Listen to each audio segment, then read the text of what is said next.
Welcome to my office suite in education, one of the level 100 second semester courses for IT major and minor students. Now, the office suite in education course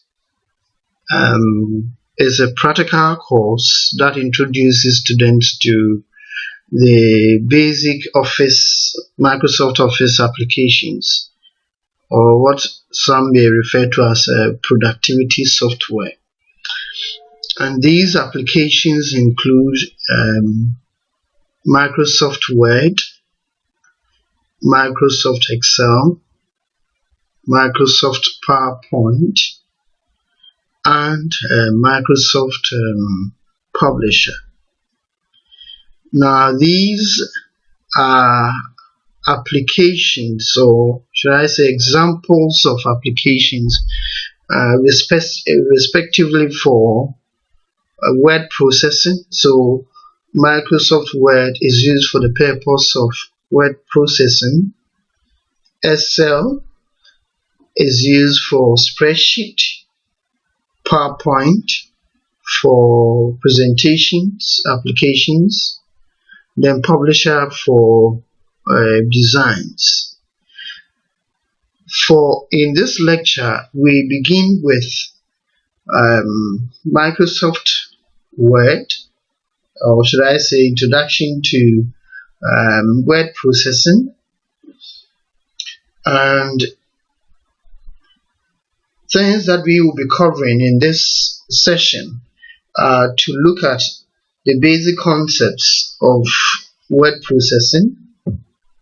We shall also identify and explore some of the features of Microsoft Word 2013 program or application.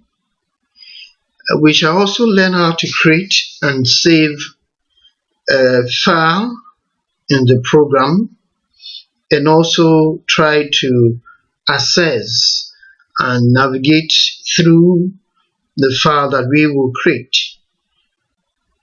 And finally, we will try to select some of the text that we will enter. Now, all these are preliminary content, so please, I'm advising that you pay much attention, even though this may be a bit mostly of a discussion than the actual practical. We'll go into the practical, but for the first part of this presentation, it will be mostly explanations. I'm expecting that you pay attention as you move along. Now, please, as I did mention in our earlier meeting, you cannot do office suite in education without a computer. Therefore, I would advise that if you do not have a computer, you try and get one. However, if the circumstances cannot afford you one for yourself, I believe wherever you are, there are internet cafes around. Go there and practice along, because this is a practical course. Alright, let's get on with it. We put our discussions for today in two parts. So we will take the first part, and then we will take a break, then take the second part. Alright, so we've been mentioning Microsoft Word, and we've been mentioning word processing. What is word processing? Now, when we talk about word processing is an activity. So, the process of writing, editing, and producing documents using computers, okay, can be referred to as word processing. In other words, It is a skill that you learn. Apart from it being an activity, it is also a skill. So we can define word processing as it is the act of using the computer to organize, revise, and print out any form of written communication.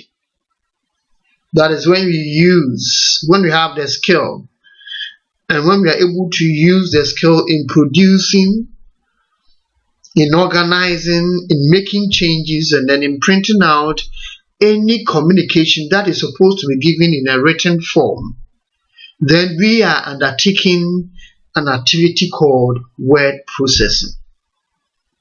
Now, we have mentioned written communication. Examples of written communication are letters.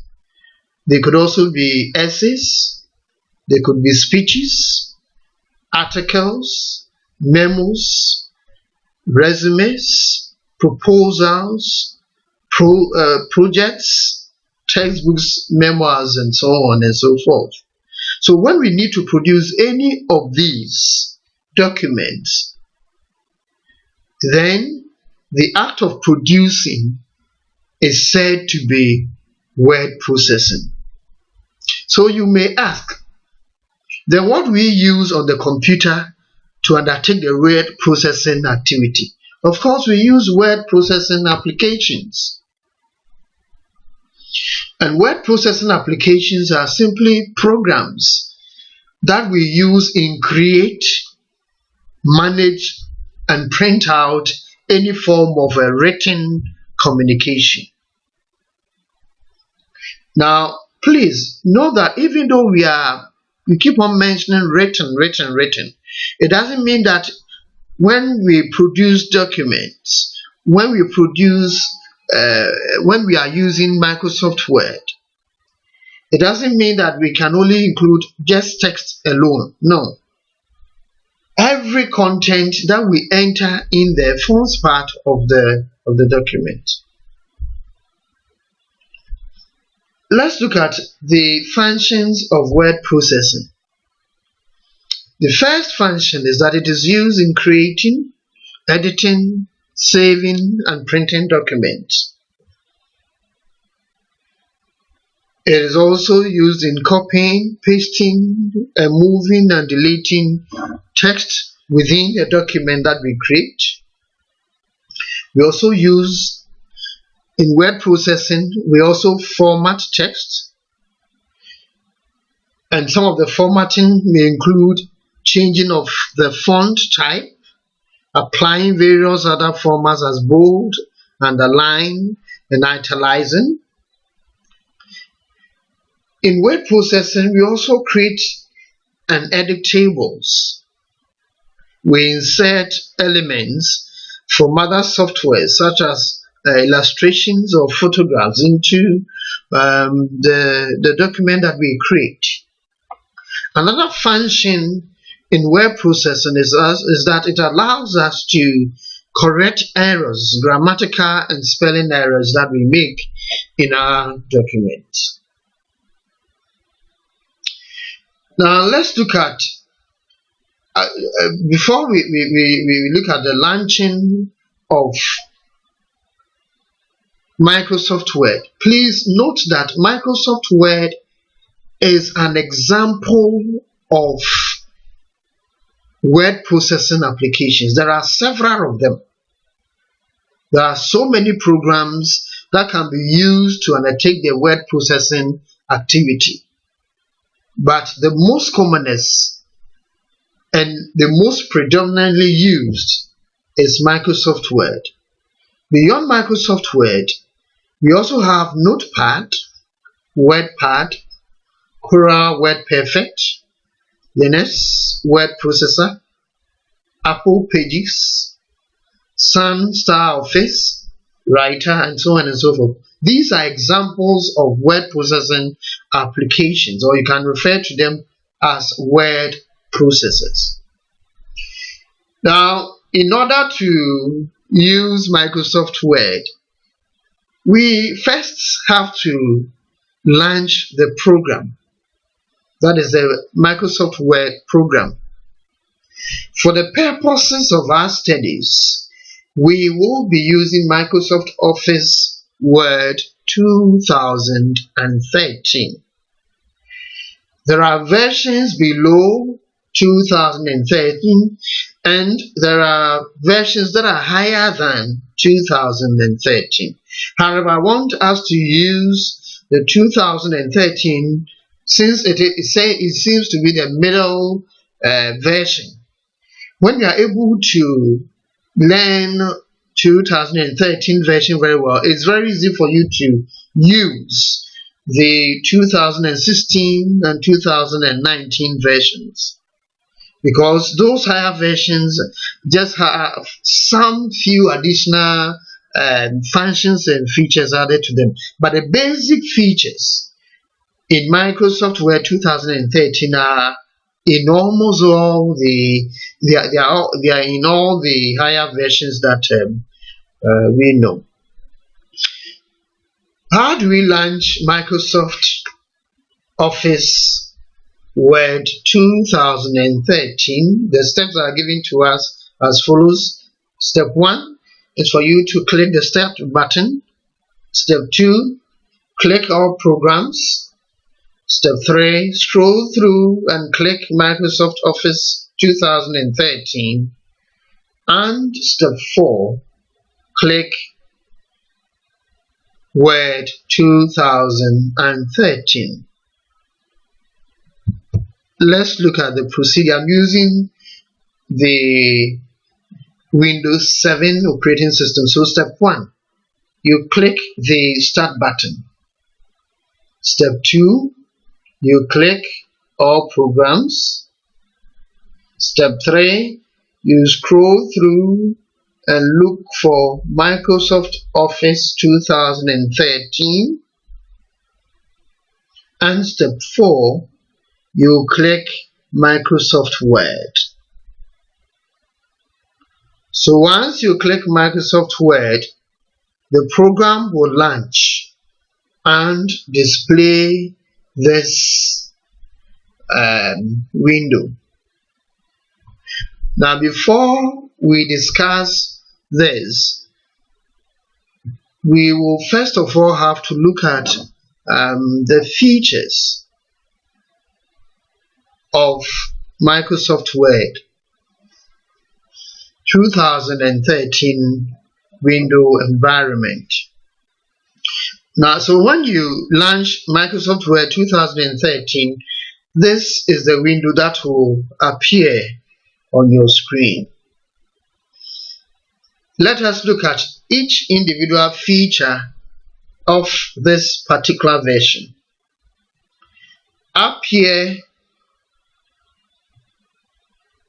is known as the Quick Access Toolbar. Then this whole area is known as the Title Bar. And then this whole section is referred to as the ribbon. And within the ribbon, you see what is referred to as the ribbon tabs. So these are your ribbon tabs. Then here you have your ribbon collapse. You have your rulers, you have your horizontal ruler, and then you have your vertical ruler here. Then you have your insertion point. You have your working area, or what we can also refer to as document window. This section, no, this is not scroll bar, this is known as status bar. Okay, so this whole section here is referred to as status bar, not scroll bar. Then we have the view options here, and then we have the zoom controls or zoom controls, or if you want to refer to as zoom options. Alright, then we have the scroll bar here. Alright, let's look at each one of the features in the application. So we have our quick access toolbar here. Then we have our title bar up here. Then this whole area is what we are referring to as the ribbon. These are our ribbon tabs, or you can simply refer to them as tabs. Then we have our rulers here. Then you have the insertion point, which is indicated by the cursor. I will explain these terms to you later. Alright, so we have our scroll bar here. We have our status bar. We have our view options. And then we have our zoom controls also here. This whole area is known as the working area, or you can also refer to it as a document window. Alright, let's look at each one of the features and explain what they are. It seems I forgot to mention the file tab, so let me go back and refer to it. Yeah, this is known as the file tab. Okay, it's known as the file tab. So let me start explaining from there. Now, the file tab helps us to manage the application, that is the Microsoft Word program, and the documents that we create in it. And what are some of the things that the file tab enable us to do? The file tab contains commands that allows us to open documents, create new documents, save documents that we create, print them out, and so on and so forth. Then we come to the quick access toolbar. The quick access toolbar usually contains commands that we will mostly be using. Okay, now for instance, you know that when you create your document, you want to save frequently. When you create your document, you may want to print it out. When you create your document and you make a change, and you notice that no, the change that you made was inappropriate and you want to reverse, you would want to do so. Now those commands have been identified as commands that the users of the program are anticipated to be using frequently by the developers of the Microsoft Word program. So they put commands that will mostly be used by the user on the quick access toolbar, so that when you want to access those commands, you don't need to go around and no, you don't need to do so much. You just go to the quick access toolbar and then effect that command from there. Then we have our title bar. The title bar displays the name of the program. And you know the name of the program is Microsoft Word. But besides it displaying the name of the program, it also displays the name of the document that is being used in the program.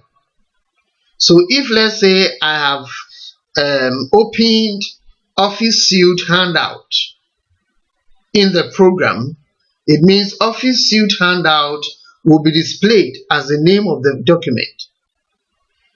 Beside the title bar displaying the names of the program and the document in use, the title bar also contains the control box. Now the control box simply is the combination of the minimize, maximize, restore, and then the close buttons, as you learned earlier in your secondary education. So let's go back to the program again. So you have your quick access toolbar. So you notice that you will frequently be saving, so the save button is placed here for you. Okay, so you see that we have our title bar here displaying the name of the program, and then we have not assigned any particular name to this document, so the program assigns its own a temporary name as document 1. So you have our control box here. I'll talk about these things later. That is the help, and then the ribbon display options. We'll talk about them later.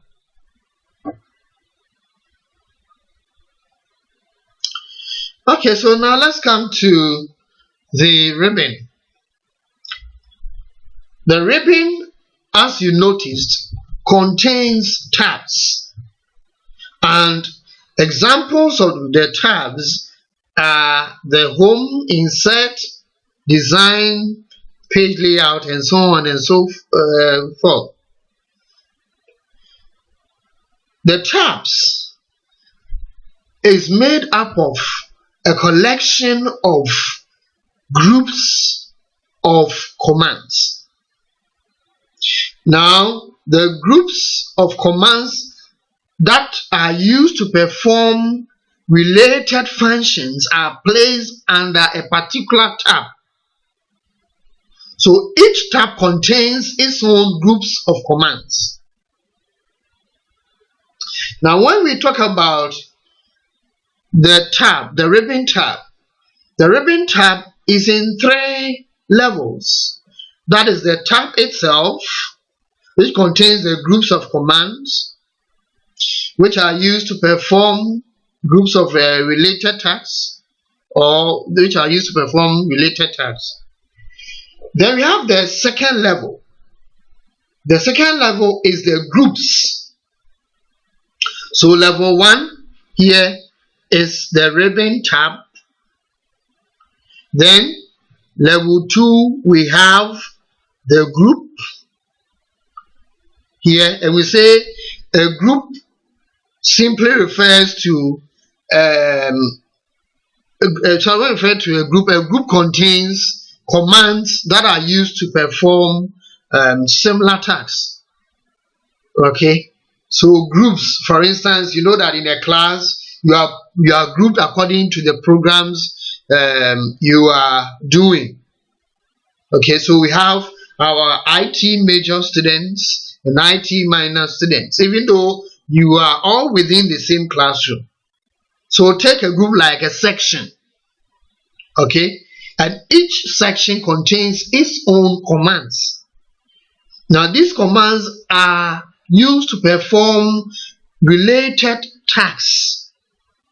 Okay, and then the third level is the individual commands. So each option that you have here, each of them is a command on its own.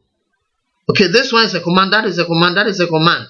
Each of them are all commands, and when they are all put together and they perform related functions, then they are known as what?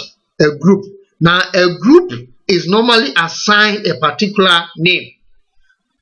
Therefore, you notice that this group here is called the font group.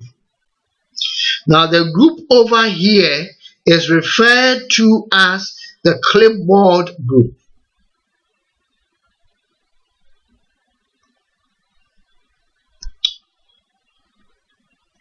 Beside the named tabs, we also have another or a different set of tabs known as contextual tabs. Normally, contextual tabs, you don't find them displaying on the ribbon unless you are doing something that will require its use. When you start doing anything that will require its use, then that particular tab will now display on the ribbon. It will now display on the ribbon. Then we have our rulers.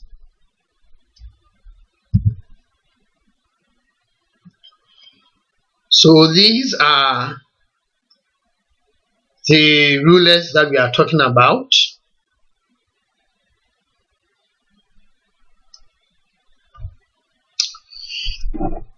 The rulers are used to set margins, indentations, and tabs for the document.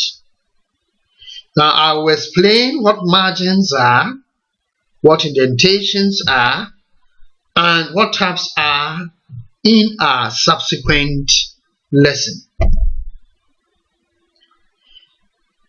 Then we come to the cursor.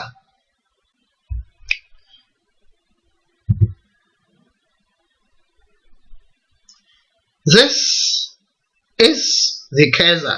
That is a vertical bar that you see blinking on your document window or working area. That is the cursor. The cursor is the vertical bar that blinks on the document area, which indicates the insertion point. Take note very well. The cursor is the vertical bar that you see blinking. It goes and comes. And what is the purpose of the cursor within the Microsoft Word program? Its purpose is to indicate the insertion point. Now, when we refer to the insertion point simply refers to a particular place where the cursor is blinking. And wherever the cursor is blinking indicates that that is the place that you can insert some sort of content, some sort of information. Now, the information can be text that you will type. The information can be picture. The information can be a hyperlink. The information can be a video or audio or any other object that you may prefer to insert into your document. So any particular place that you see the cursor blinking, it means that place is being marked as the insertion point. Take note of this. The cursor is not the same as the mouse pointer. The white arrowed object that you see shaking on your screen is the mouse pointer. The cursor is a vertical bar that you see here blinking. So notice the difference. They are not the same.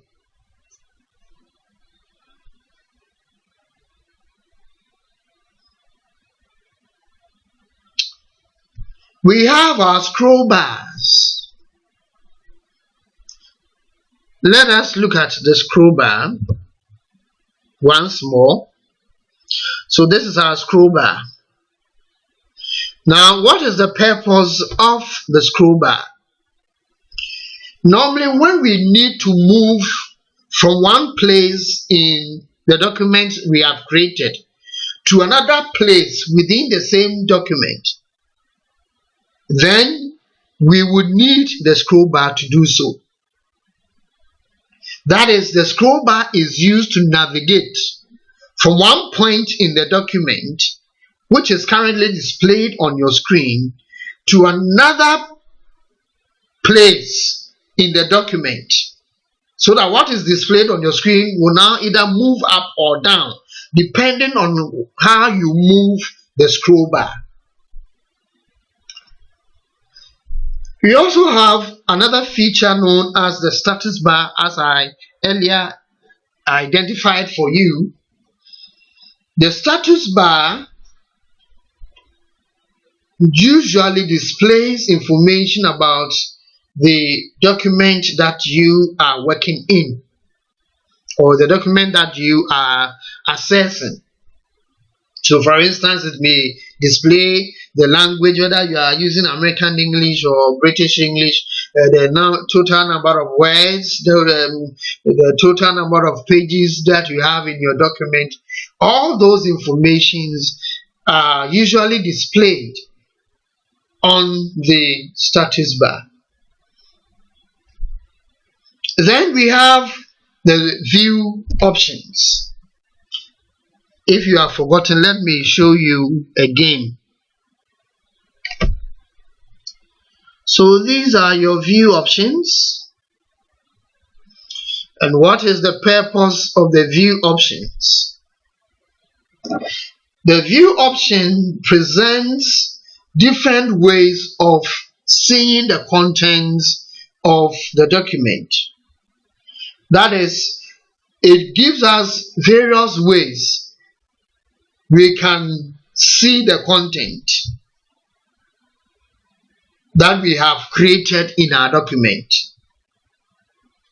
So the view options that are available down there are the read mode, we have the print layout or draft mode, and then we also have the web mode. We will have some practical sessions with these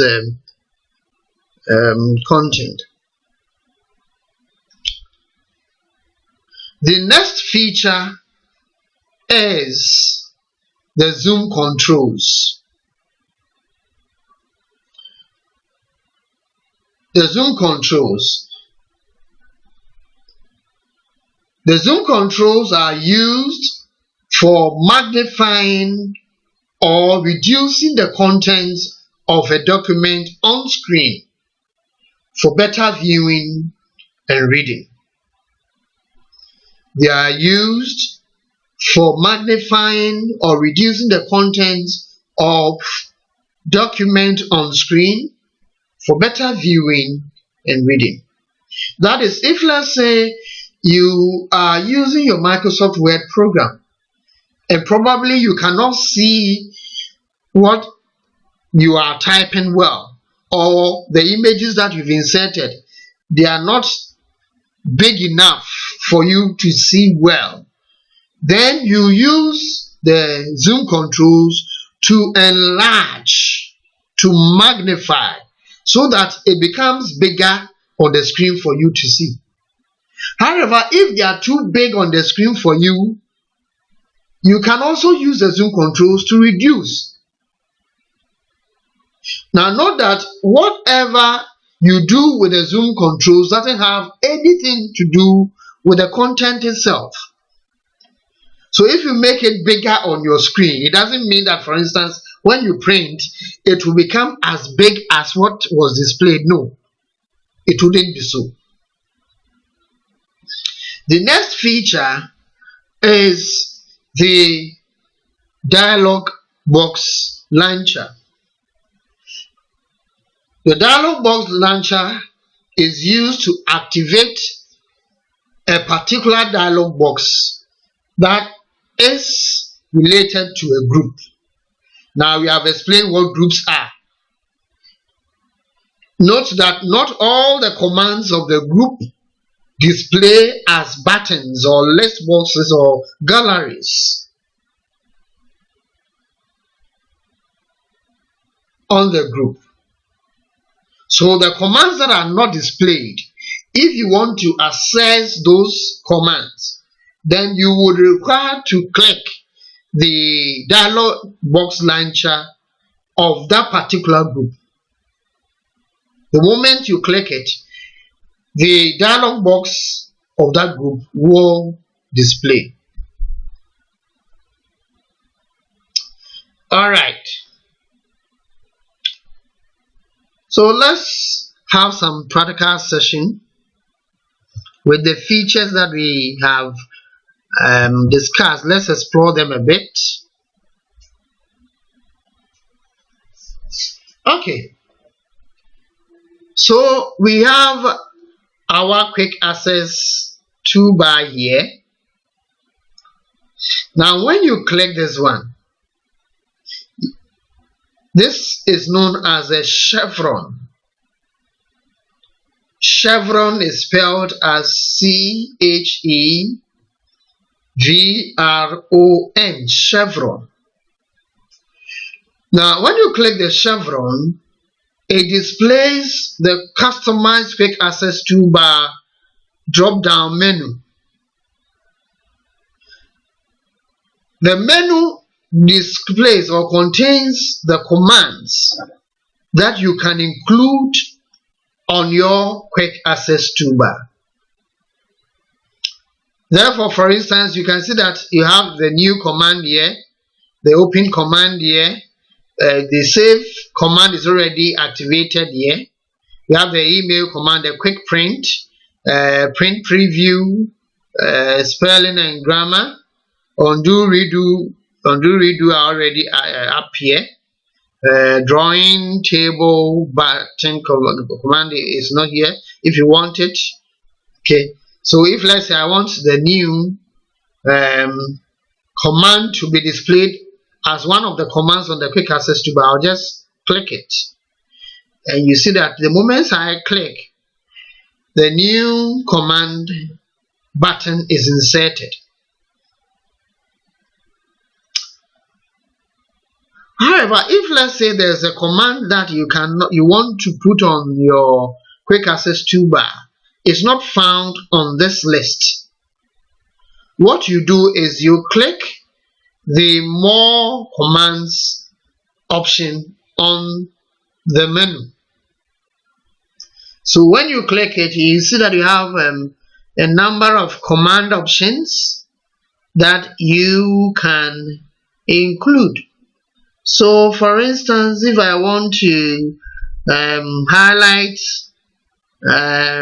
my text, I don't want to go through the long process, but I want the text highlighter to be found on the quick access toolbar. I'll just click from the word options dialog box as displayed here, click it and then click add, and then when I'm done, I'll just click OK. So you notice that it now displays here. Of course, we don't need that one here because it's within the font group. So let me take it out.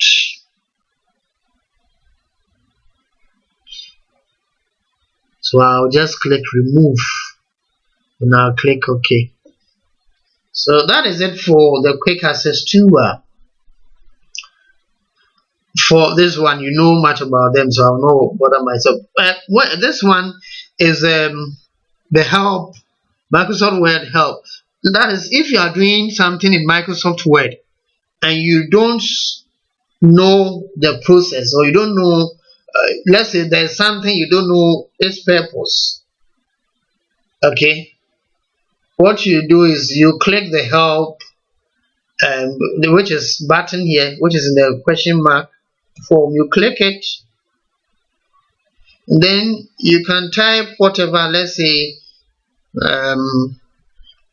insert picture. Okay, so if I type insert picture here, it's trying to connect to my internet. No, I will not allow it. So it will give you information on how to insert a picture. So whenever you want to do anything in the program and you don't know how to do it, just click the help button up here, and then the help dialog box will display for you to ask whatever you want to do, and then it will give you information on it. Let's come to the file tab. When you click the file tab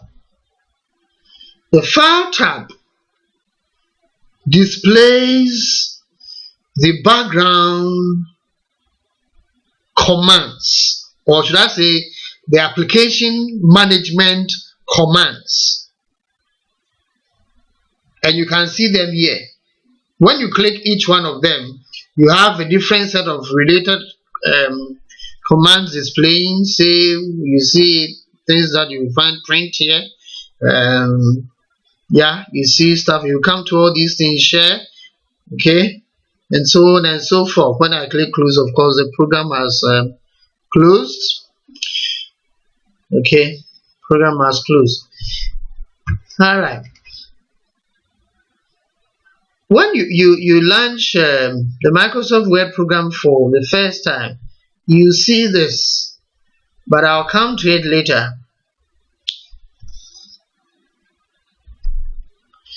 Okay, these are our tabs.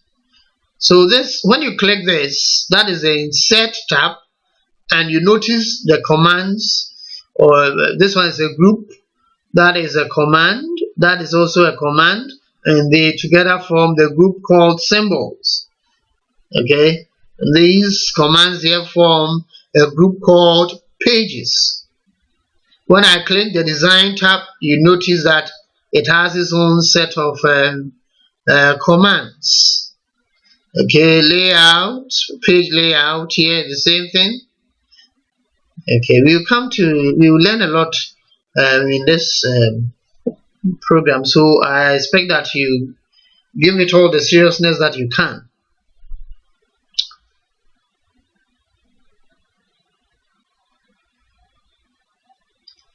Okay, let's look at the dialog box launcher. As we mentioned, you notice there are commands here, but all the commands of this group, the font group, cannot be displayed here. So if you want to find those commands, what we do is we just click the groups launcher or dialog box launcher, and you notice that now we have the font group dialog box. Okay, so we can effect certain things that we want in the document. For now, we have not started, so let me skip it.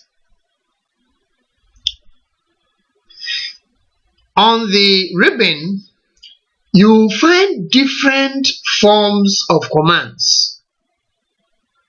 Okay, now this type of command, any command that looks like this is called a list box. Oh, sorry, yeah, a list box. Okay, it's called a list box. It contains a list of options that you can choose from.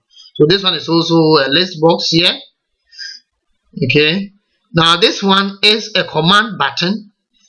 Note, it is not an icon. They are buttons. So the individual ones here are called command buttons. All these are command buttons. This is a list box, that is a list box, and these objects here are called gallery. Each of the options here is what forms part of the gallery. You know what a gallery is. You go there and you choose certain options. When you go to where our artisans display their wares, okay, and you go there, whatever you find attractive to you, you pick. So it is a similar thing here. So there is a gallery of styles. So this is the styles gallery containing various options. Let me come here. Yeah, so here you also find different set of galleries, which is what document formatting gallery. Okay, so those are the different types of commands that you find. Okay, you have the lists, so on and so forth. Let us take a break, and then we shall come to continue.